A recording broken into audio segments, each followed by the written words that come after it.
Glenn ফিলিপসের catch দেখে কপালে হাত আনুশকা শর্মার। পাখির মতো লাফিয়ে আজ যেভাবে ক্যাচ আউট করলেন বিরাট কোহলিকে, সেটা সত্যি চোখে দেখা ছাড়া বিশ্বাসই করা যাবে না।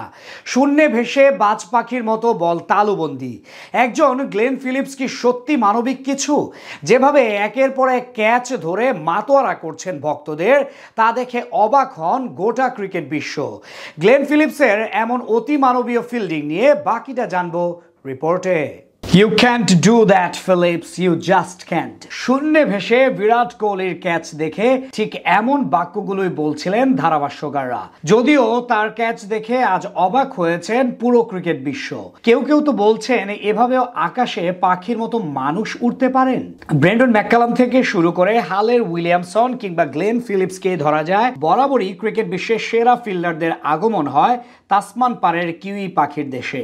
প্রথাগতভাবেই তাদের এমন দৈহিক সামর্থ্য তৈরি হয়েছে বা ভবিষ্যৎ বর্তমানে হচ্ছে।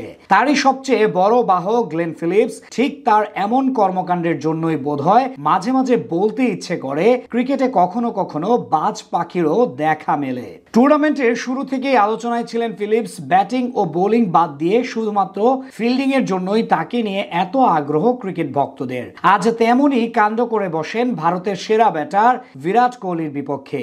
যেই আউট দেখে খোদ বিরাটের সহধর্মিনী আনুশকা শর্মাও অবাক। ম্যাচে ঘটনাটি ঘটে প্রথম ইনিংসের সপ্তম ওভারে। এদিন শুরুতেই দুই ওপেনার শুভমান গিল এবং রোহিত শর্মার উইকেট হারিয়ে বিপদে পড়ে ভারত। সেখান থেকে হাল ধরার চেষ্টা করেন বিরাট কোহলি, কিন্তু সপ্তম ওভারে ম্যাট হেনরির শর্ট পিচ ডেলিভারি অফ সাইডে খেলতে গিয়ে কিছুটা হাওয়ায় ভাসিয়ে দেন তিনি। বিপরীতে ব্যাকওয়ার্ড পয়েন্ট থেকে পাখির মতো লাফিয়ে বল অদ্ভুতভাবে তালুবন্দি করেন গ্লেন ফিলিপস, যেটা দেখে ধারাভাষ্যকাররা বলেন ফিলিপসই বোধহয় এখন সবার সেরা।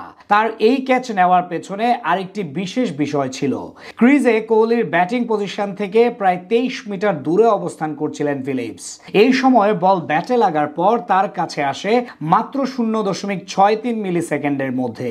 আর এই ক্ষুদ্র সময়ের মাঝেই ঝাঁপিয়ে পড়েন তিনি, যেটা অবশ্য অতি মানবীয় কিছু হিসেবে উল্লেখ করা যায়। তার এমন ঝাঁপিয়ে পড়ে ক্যাচ আউট দেখে অবাক হয়ে গেছেন সবাই। অনেকেই বলছেন এটি পাকিস্তানের বিপক্ষে করাচি ম্যাচের ক্যাচটার চেয়েও সেরা ছিল। এর আগে চলমান চ্যাম্পিয়ন্স ট্রফির প্রথম ম্যাচেও স্বাগতিক পাকিস্তানের বিপক্ষে ঠিক একই জায়গা থেকে একটি ক্যাচ ধরেছিলেন ফিলিপস।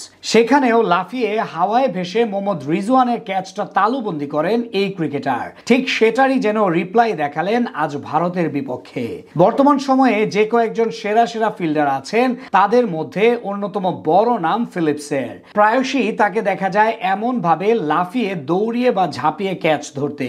অনেকে তো তাকে 21 শতকের অন্যতম সেরা ফিল্ডার বলেও আখ্যায়িত করে ফেলেছেন। শোনা যায় নিজের ফিটনেস ধরে রাখতে দৈনিক প্রায় 800 পুশ আপ করেন গ্লেন ফিলিপস। আর এমন পরিশ্রমের ফলাফল হিসেবে এমন ভাবে ফিল্ডিং করতে পারেন তিনি।